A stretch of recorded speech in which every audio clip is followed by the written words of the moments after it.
I think they did one where they don't talk to each other, but maybe you're right. I don't know. Okay. All right. So continuing on. Laddie and Valley did a follow-up study in 1968. They had participants sitting in a waiting room, and they had smoke pumped in through a vent into the waiting room. You really can't do that study now. And they were curious how long before people would get up and leave the room to report a problem or even just to save themselves. And the manipulation was that participants were either alone in the room or they're with two non-intervening Confederates who are trained to just sit there and sort of whistle Dixie and fill out a survey or study or something like that. And they're interested in, how does the presence of these two people who are showing no concerns about there being any kind of emergency at all, how does that affect your likelihood of getting up and leaving the room because it's full of smoke and that's crazy. So what happens is when you're alone, you get up and leave and report it 75% of the time. I think they cut off the study before you would become injured by the smoke. So that's why it's not 100%. Presumably everyone would eventually leave the room if they could, if they were conscious, I guess. And but then in the presence of two non-intervening Confederates, the difference is enormous. It drops to just 10% intervention before they cut off the study.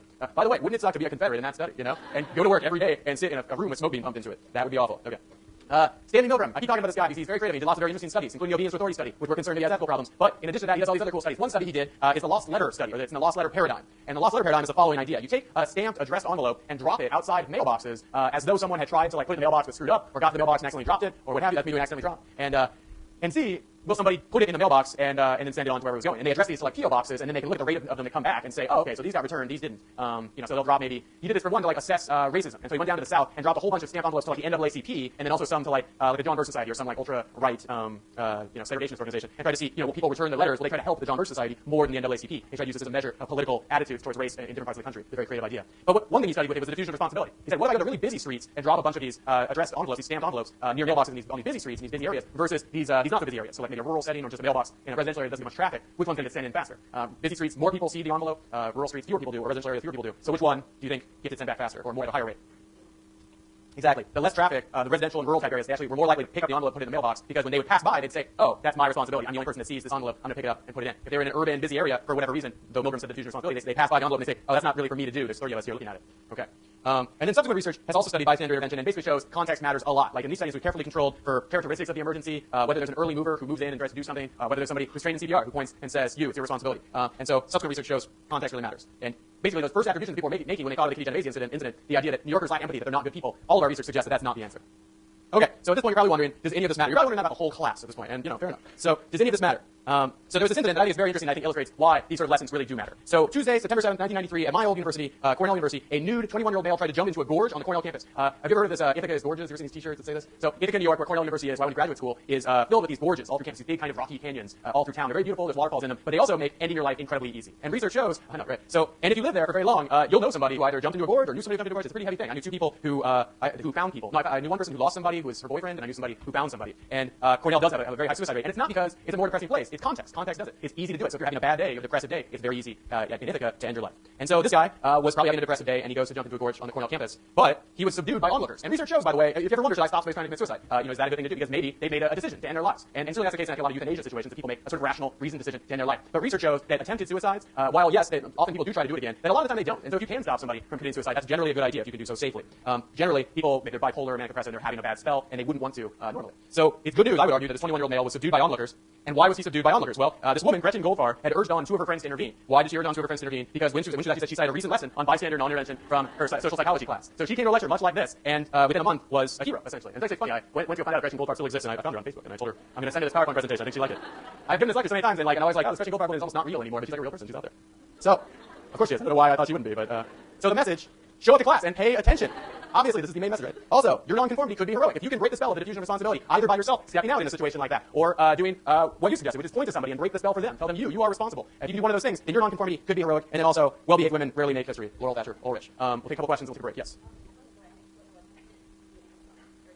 That's a mean question. Okay, the question is, if she's so heroic, why didn't she herself intervene? I don't know. It's a big, 21-year-old naked guy, and I think she encouraged two of her male friends, according to the article, to intervene. And then also, I want to emphasize that there's two ways to be heroic in these situations. Yeah, you could be the person that stops the person from committing suicide or harming themselves, or who calls the cops or calls the paramedics, but it would be just as useful for you, or nearly as useful, to just tell somebody, you do something, you call the cops, you help that person. That's just as good, essentially, because you'll be breaking the spell for somebody else. Yeah, other questions about this? Okay, all right, cool. So let's take like a 2-minute break. We'll pass out the study sheet, and then we'll do a review for the exam on Tuesday, which we'll kick ass on. Okay.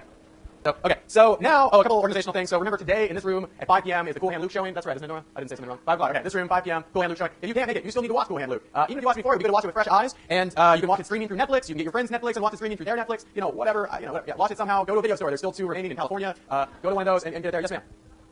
I don't know how long it is. That's an excellent question. Does anybody know? About 2 hours. Yes.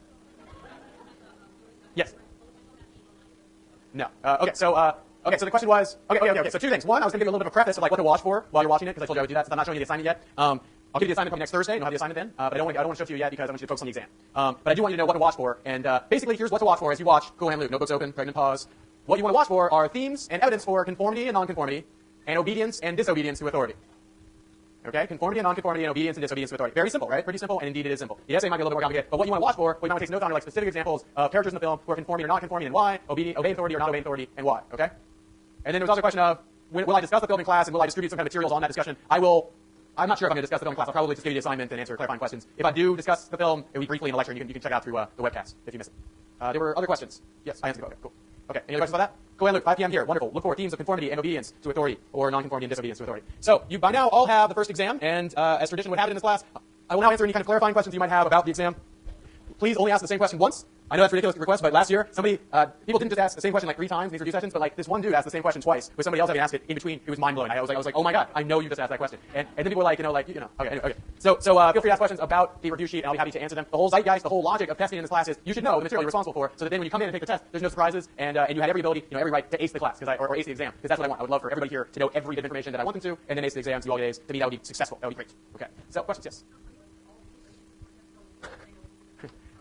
When I list all the readings, am I just saying, hey, by the way, these are all the readings from class, or am I suggesting that you'll be tested on them? Yes, I am suggesting you'll be tested on them. No, however, one of the reasons I do list it, it's a good question. One of the reasons I do list it is I move one of the readings we didn't quite cover in class, and that's On Being Sane in an Insane Place. So if you haven't read that yet, you might wait until after the exam to read it. If you have read it, great, you're way ahead of everybody else. You're making them look silly. You're leaving them in your dust. You're amazing. You're amazing. Your academic performance is freakish. So anyway, so these are readings you're responsible for. These will be tested. Note that they're under the matching/multiple choice questions category. These readings will be tested via multiple choice questions. So you need to have read them. And my strategy here is read them carefully, and you should get the answers. You should be able to get the questions right. The questions, multiple choice questions on the readings will be very similar in style and format to the quiz. The quiz, which was like in Aronson and Mills 1959. Did they mean, is this about cognitive dissonance or is this about obedience to authority? You're like cognitive dissonance. Yeah. Stuff like that. Okay, more questions. Yes, ma'am.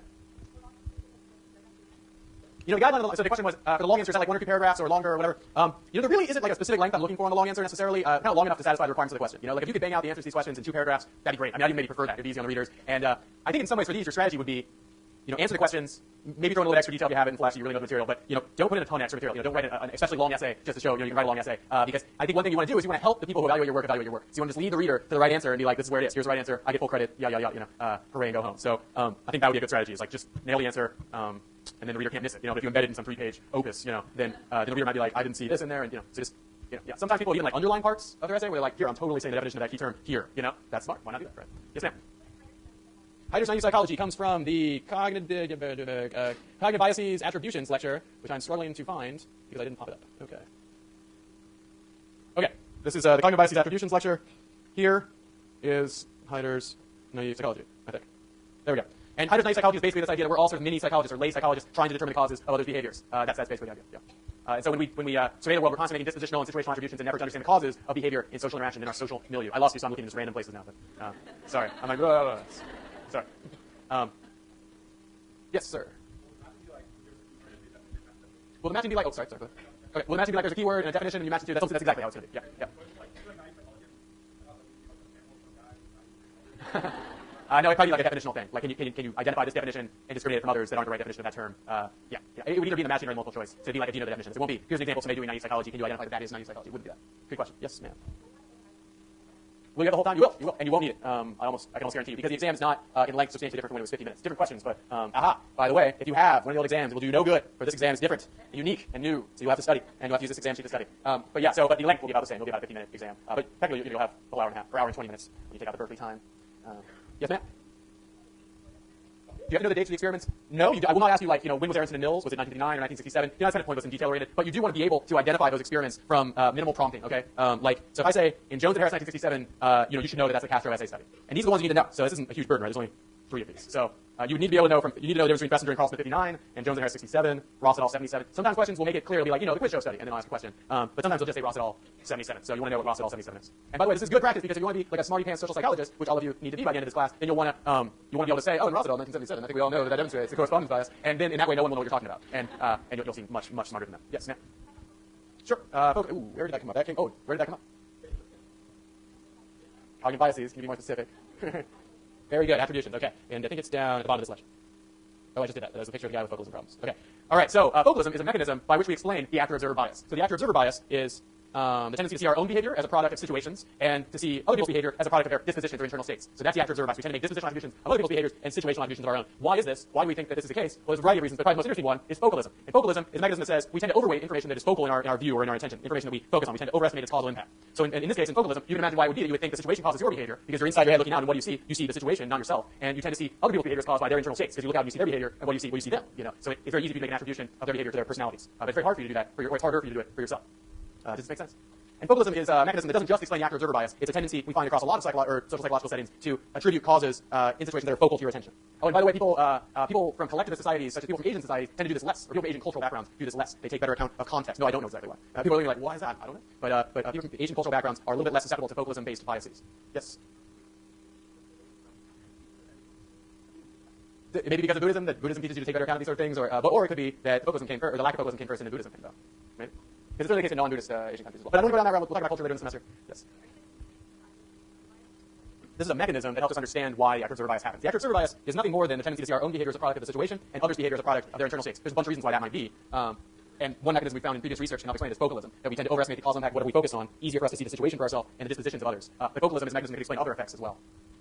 Yes? How long should I just answered that question. Very clever. I'll do this one time. I'll double answer the question. How long should the long answer be? As long as it takes you to answer the question, and probably don't go very far beyond that. Like give a tight, strong answer to the question, and then let it go. Don't do the 3-page opus. Remember not saying all that. Okay. Yes. Okay, excellent question. Okay, so the question is, what if you do a behavior that's awesome? Didn't I teach you? Didn't Professor Willer teach you that you tend to then take credit for that? This is where in this section that I called the more nuanced model of attributions. Yes, Professor Willer did teach you that, and is now saying, let's keep it simple for the purpose of the exam. So according to the more nuanced model of attributions, it is the case that the actor-observer bias is true, but it gets modified a little bit. So when you see somebody else do something, you make a dispositional attribution. Focalism is one reason why you might do that, because you see them and you say, oh, they cause their behavior. When you do something bad, you make a situational attribution because you see the situation, and also you don't really want to take credit for bad things that happen to you. When you do something good or successful, then you make a dispositional attribution, even though you're not in the focus of your attention, because you're that motivated to take credit for awesome stuff that you could possibly take credit for. So this is a sort of still more nuanced version of the actor-observer bias that takes account of motivated reasoning. But and this part of why I put this up here is because in reality of social psychology, when you're a social psychologist, you do this kind of stuff all the time. You take multiple mechanisms, put them together, and get more layered and more nuanced understandings of behavior. And this is still incredibly simplified actual behavior in the real world. There's more mechanisms that work, more mechanisms that even more nuanced predictions will be made. So this is more like an insight on the complexity of social psychology when you go to take all these principles and put them together. However, for the purposes of the test, I'll test you on motivated reasoning and the actor-observer bias in their simpler forms, not in this combined, more nuanced form. Excellent question. Yes, ma'am. How many questions will it be? I don't know. I haven't finished making the exam yet. So, you mean how many questions in? Okay, so how many questions? There will be a few IDs, by which I mean 1 to 6. And there will be down to 2 to 4. It's a little better. And then for the prompts and the long answer, there'll be 2. And then for matching, it'll probably be about 8 to 10-ish. And then for multiple choice, I don't know. Maybe as many as like 10 or so multiple choice. Maybe more. Maybe like 12. Depends if I'm feeling randy. It's funny. It's funny. The 2 to 4 thing. But okay, we should stay focused on this. Okay, all right. Enough of the funny stories. Okay, yes, sir. Is the fundamental attribution error the same as the actor-observer bias? You would be excused for thinking that because they're extraordinarily similar ideas, and also similar ideas of correspondence bias, but they're actually not exactly the same. And you need to separately know these concepts and their definitions. So the fundamental attribution error is a strong tendency to overestimate dispositional factors and underestimate situational factors when you make attributions about other people's behaviors. So what am I talking about? Okay, so there's 3 nested ideas here. There's the correspondence bias, which is just this. You tend to make correspondent attributions of other people's behaviors. You tend to make dispositional ones. The fundamental attribution error goes a step further and says, well, yeah, that's the case. And what's more, you really underestimate the role of the situation. Don't make enough situational attributions when you make judgments about other people's behavior, and that leads you to end up in error. That leads you to make erroneous attributions. So it's kind of a step further, sort of. It says not only you make correspondent attributions, but you erroneously are underweighting the situation. Then the actor-observer bias says, yeah, oh, that's the case. And then what's more, you don't do it for yourself. You tend to take account of the situation for yourself and make situational attributions for yourself. So they're sort of nested ideas. It's a little bit complicated, but I want to be honest with you. I want to be straight with you. These ideas are central to social psychology. If I didn't teach them, I would be remiss, even though they're heavily overlapping, and that is confusing. I suggest flashcards. Yes, ma'am. How much is each section worth? This is important because you want to skip studying one of these sections, and you want to know which one is worth the least. Like which one this weekend do I ignore when I'm running out of time? Because I don't know. It's a legit question. I don't know. Maybe I don't know. I'll be honest with you. I think the long answer is like 30 to 40% somewhere in there. That's the one you probably want to know the most about, right? Yeah, 30 to 40%, something like that. Yes, ma'am.